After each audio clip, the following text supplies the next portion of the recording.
Hello TV fans, Bored now back with you, and on this video I'm going to be talking about the series finale of Dexter New Blood.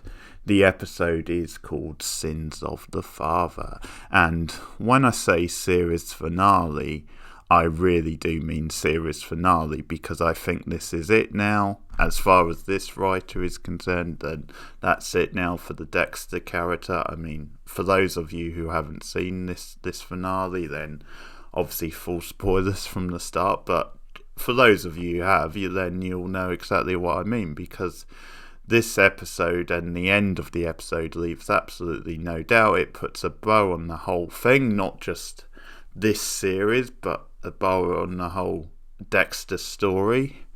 And it's an absolute wonderful example how to do a proper season finale, and it does so much, I think, in wiping away the terrible memories of the later seasons of the original show, and especially that awful end to season 8, the original ending, which they left it on, which many critics say is like one of the worst season finales to any show, and I can't disagree, really. I have to agree wholeheartedly.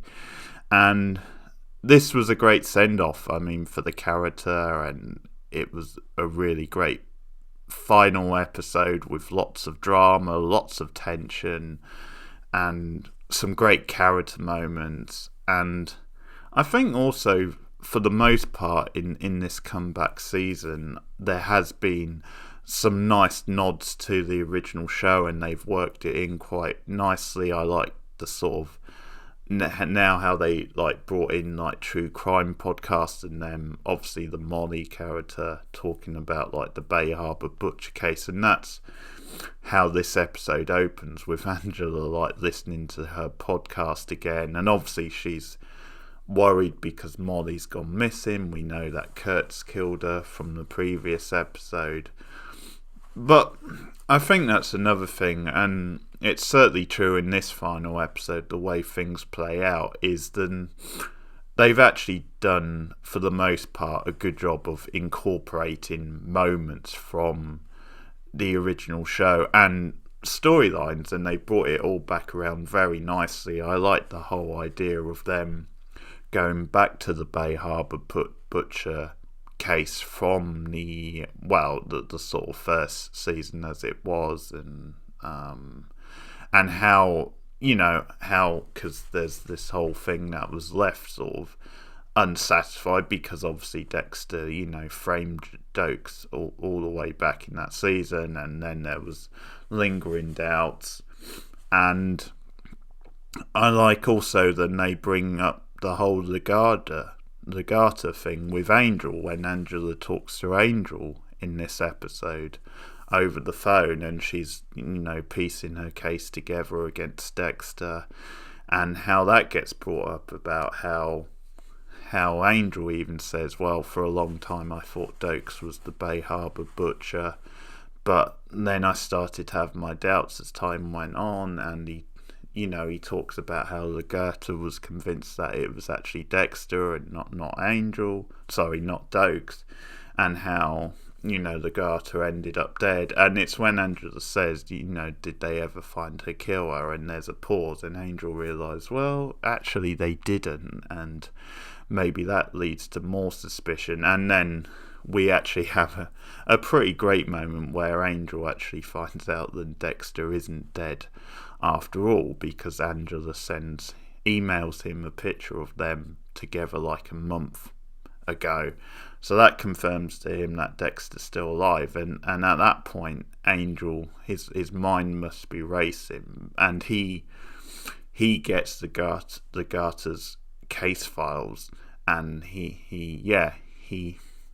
hightails it. He says, I'll be there tomorrow. And this is when things are really cooking in this episode, about Angela trying to send Dexter down, because it sort of gets to this point where she has a certain amount of evidence, but they're sort of saying to her, well, this will never hold up in a court. Logan tries to plant that seed at one point, and I was getting a little bit pissed with Logan being a bit, sympathetic with Dexter / Jim. But that's where Angela has the idea where, well, Batista's coming tomorrow and we're going to exonerate you. We're going to send you down to Miami, a state where they have the death penalty. And Angela is so ruthless in this episode, which I absolutely love. But my point about that is that's the way to work in the previous seasons. You build all these things up. I think in the end that's the reason the whole Harrison plot makes sense, because of the past with Rita, with his mother, and when you see where this episode's end. And I mean, this episode by the end does actually confront Dexter. It does confront his morality in the sense that, you know what, maybe all these years doing the stuff he was doing maybe isn't right, because obviously there's a death in this episode where he, well, I'll say it now, he kills Logan to escape the prison, but there's that stuff where clearly out of desperation to get the key and to escape, he's killed a guy who doesn't deserve it. I mean, Logan's a bit of a douchebag, but I mean, he doesn't deserve to die. He's not a criminal, and that's where you see at the end the difference between father and son, because Harrison does call Dexter out on his bullshit and says, well, there you go. I mean, that's an example of someone who didn't deserve to die.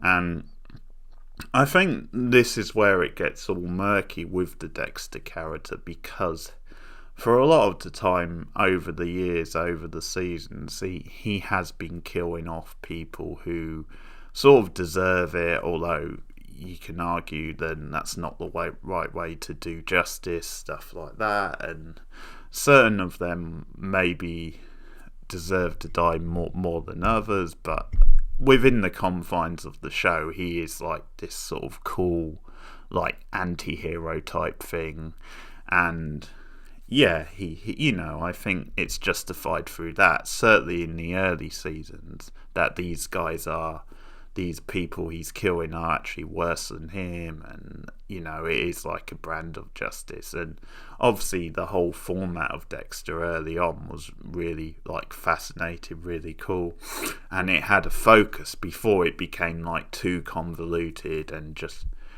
repeating the familiar beats over and over again. That's when it lost its way in later seasons. But I think this season and this finale comes back around to this idea that actually, yeah, Dexter, for all these years you have been doing messed up shit. And I think in a show of like humanity, we find, or we sort of knew anyway, then that's the reason he left all those years ago. That's the reason he left Hannah and Harrison behind, all these H's, because he realised that his son would never have a normal life with him still in the picture. And that's, I think, finally, in a different sort of way, what he realises in this episode. So you have this clear sort of narrative and path where, as things are going down, I mean, in this episode, at the start of the episode, Dexter is planning to move away and start a new life with Harrison, and he says, well, how about California? We can't stay here. How about starting afresh in California? Because the net's obviously closing it. And see, this is when I was rolling my eyes and I was like, oh no, not this again.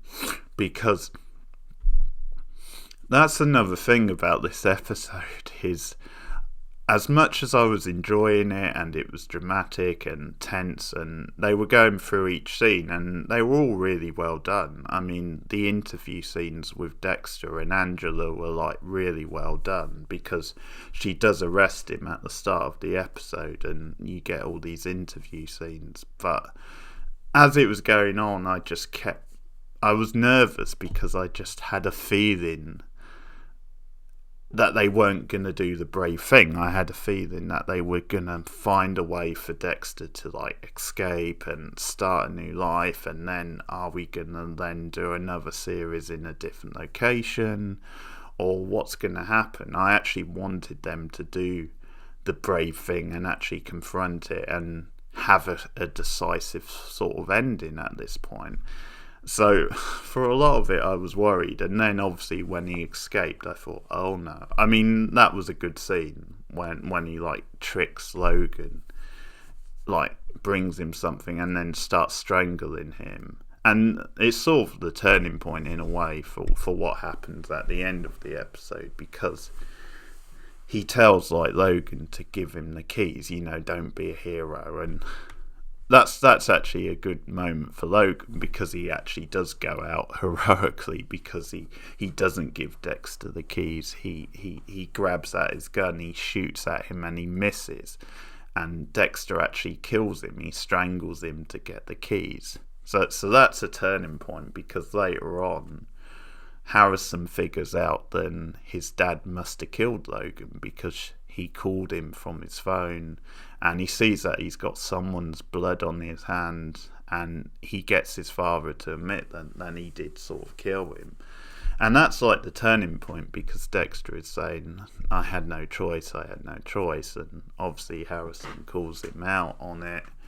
And I mean, that leads to the finale where Harrison like pulls a gun on him, and at first, finally it's this poetic sort of ending where Dexter says, do it, basically, I give you my how I showed you. So it's this sort of beautiful but like strange father and son moment where they come together, and it's almost in that moment he realises, because obviously he's not going to go after his own son, because there's different things. I mean, when he's arrested earlier in the episode, it's, in like Angela's house at the time, and he's eyeing up the knives, like, because she gets him to like kneel down and turn around and that. But at one point he's eyeing up the knife, so it sort of plants the seed that to survive, to escape, he might kill off Angela.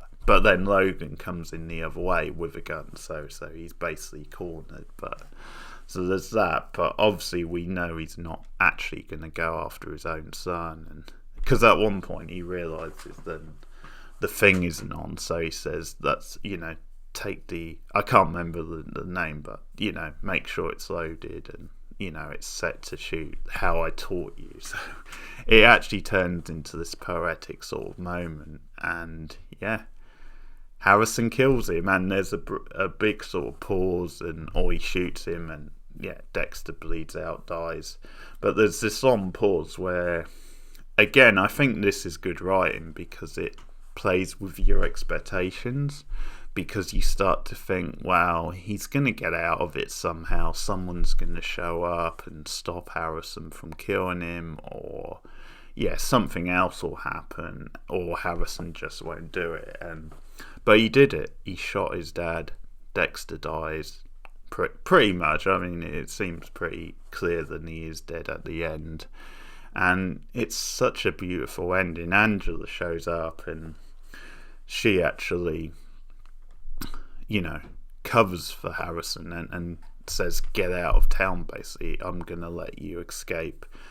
Get out of town, never. And the ending is really well done, because Harrison finds a letter, or he gets the letter which Dexter sent to Hannah all those years ago, back in season 8, the end of season 8, and he reads the letter, and it's obviously in Dexter's voice, and Harrison's in the car, because I'm assuming like Angela let him take her car, and escaped. I think it was her car, but anyway, he drives away, and as he's driving out of town, you can hear the voiceover Dexter's letter to Hannah all those years ago, and it's this poetic sort of thing where he's sort of explaining what happened, and that he survived that storm, and that, the whole thing about Harrison can't live his life really with me still in the picture, and I wish the storm had taken me, and that stuff. But it's a great ending. It's absolutely brilliant. It nails it totally, and it's the perfect send-off for the Dexter character, and it justifies the whole thing with Harrison, because Harrison as a character this season hasn't been my favourite. A lot of the drama with him at school, I think, has been some of the weaker stuff, but it actually all comes back around in the last few episodes and in this finale, and it's the perfect way for him actually to say, yeah, I'm not going to be like my father, and for Dexter to say that as well, to say, yeah, I want my son to have a normal life. And it's a great ending. I'm so happy they actually did the right thing. They did the bold thing and gave it a decisive ending, rather than just dragging it out again or doing the repetitive, they start a new life. They go off to California, they start a new life, and who knows, you could then pick up with them in another season or something like that in the next season. But I think that's the beauty of this whole thing, is that they've got the original writer back for this season, and he basically says, he said, this is me reading into this, but I think he basically says, you know what, they shat on my original show, they shat on its legacy with those later seasons and that awful season 8 finale. They ruined what I established in those early seasons and the setup of the character and everything else. So what I'm going to do is I'm going to come back for one final season. I have a clear idea of what I'm going to do with the character, and I'm going to build it up. It's going to have a focus, which it did. I mean, there were some shaky moments, and I'm not going to say I liked all of it. Certainly it was a bit slow starting in the first 2-3 episodes, but once it got its focus and you could see where it was going, it had a clear plan, and it pulled it off perfectly, because again, you sort of wondered, is there going to be more season? And you sort of maybe expect that there would have been, just because you obviously would expect it to be popular and for there to be a want for more, and to some people this is sort of a reboot anyway, sort of starting afresh, so there's obviously no reason why there might not have been that temptation to do more. But I think as far as this writer is concerned, that's it now. I think he wanted to come back, do one final story and save the legacy of the show, and that's what he did. He's come back and he's retconned, not exactly retconned, but he's given the proper ending which season 8 should have done, and that's almost the way to look at it, is this is how season 8 should have ended, and it saved it, and it saved the legacy of the character, and I don't think they could have given him any better of a send-off. And the thing about it also is, then I think you now can, if you're like me and you're not so keen on the later seasons of the original show, you can actually just do a mini watch through. You can watch the early seasons and stop at 4 and then go on to Dexter New Blood and do it that way. And I think this is what the writer had in mind, because obviously, spoilers for Dexter season 4 if you've never seen it, but I don't have to spoil it, but if you've seen the way season 4 ends, it actually leads into this season because of the whole link with Harrison and the stuff like that. And you could actually do that. You could watch 5 seasons of it. You could watch the original 4 and then end it with New Blood, and you can cut out the weaker later season. Now, you could even do like one for New Blood and leave out the middle two, because they're maybe a bit up and down. But obviously the early seasons were the best, but you could do it in a story like that. You don't necessarily have to watch all 9 seasons. And again, I think that's partly what the writer was thinking, because I think he's obviously gone back to the stories that he set up in those early seasons, and he's kind of saved the character and the legacy in the way he's handled this new season, because he's given a proper ending now to the whole thing and a cap on those earlier stories. So very nicely done. I don't think the finale could have been any better, and I'm glad they did the bold thing. The stuff with Angela, as I said, was very well done, the interviews, and I think there's almost a similar feel to her and Lagreta from season 7, when Lagreta is starting to suspect what was going on with Dexter and digging into it. And I mean, out of the later seasons, season 7 I think was one of the better seasons, and partly what I liked about it was Lagreta, starting to look into this stuff, and you had a nice slow burn feel to her, like piecing this evidence together and eventually finding out that Dexter was the Bay Harbor butcher and confronting him, and obviously it like led to her death and everything.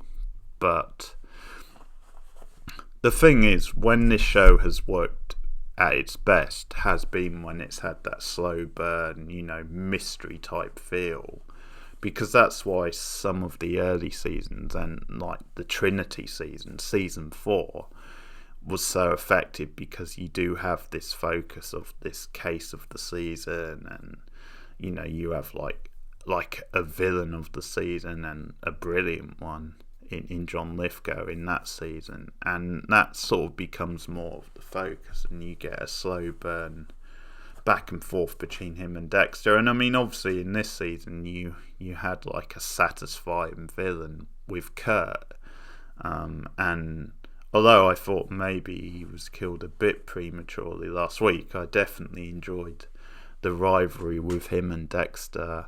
And obviously I like Clancy Brown as an actor, so he definitely added a lot. And then I think in the end, with this episode and the finale, is you actually have a good foe for Dexter in Angela.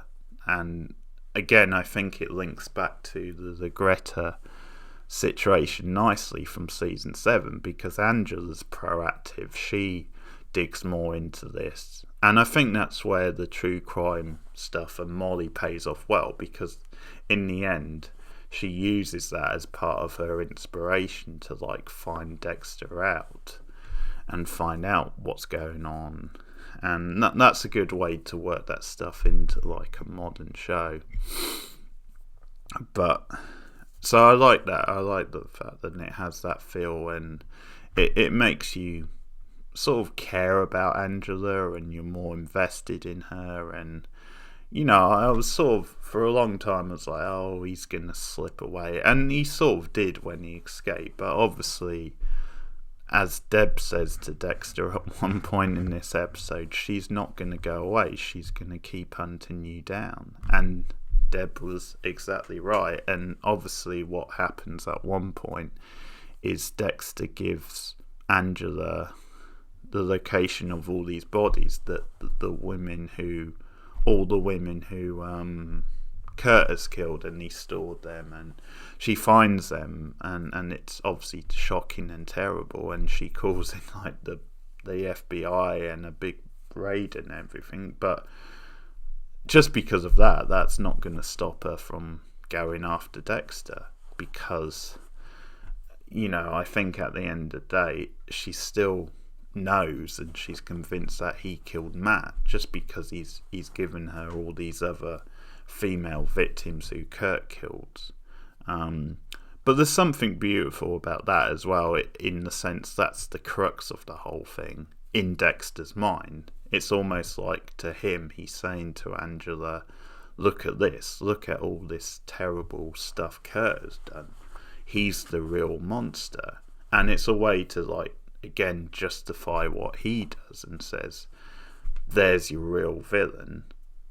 And that, I mean, obviously Kurt's dead anyway, which Dexter knows, but it's almost like he's hoping that justifies everything to Angela, and she'll just let him go. Because again, there's this whole debate about, do they have enough evidence, would it stand up in court? And that's what Dexter's banking on at one point, that because he says to Harrison, I'll be free in a few days, once Angela's case doesn't hold up, and the world needs us. And that's the whole thing is Dexter's like telling himself that, and he's sort of convincing Harrison until the very end, when Harrison finds out what he did to Logan, and that's like a turning point. So yeah, I liked the Angela character. I liked that she was proactive and kept going after Dexter, and that in the end there was no easy way out. They actually did a bold ending, and they gave the character a fitting send-off. So very nicely done. I think fair to say Dexter New Blood has exceeded my expectations, and it does feel now then that is it, really, unless they're going to consider down the line doing like a reboot, doing something with Harrison, although again I think that would cheapen the ending if they did. I mean, realistically, how are they going to do it? I mean, they would be taking a gamble, because they wouldn't really be convinced so much that they could carry a show with him. I mean, I think that's partly the idea behind the title, like Dexter New Blood, but is that, could he really carry a show without Michael C. Hall? So I have this concern in the back of my mind that they might be tempted to bring it back, but as far as this writer is concerned, I think this is it. I think he's put the perfect bow on his story that he started all those years ago. And as far as he's concerned, this is it. This is the ending of the whole thing, because it's almost like at the end a wake-up call to Harrison that he can now go and live his life. So he won't go down the same path as his father, because obviously it's not too late for him. He doesn't have to go the killing route. And it is like that wake-up call at the end that, no, I'm going to go and live my life. And that's obviously what his father wants as well. So I think that's pretty conclusive. But, with things being the way they are, there will be temptations. But I hope they don't bring it back. But all I can say for now is they nailed it. The finale nailed it, and in the end, after some shaky moments early on, I thought it was a really good comeback season, and I just hope they leave it alone now. I think that should be it. I think the legacy has been saved. So I think that should be it now. But let me know your thoughts on the Dexter New Blood finale in the comments below. What did you think of the final episode? How they left it? Do you see them bringing it back at some point? Do you think they should bring it back some point? Is this the ending? Let me know your thoughts. What did you think of this episode and the season overall?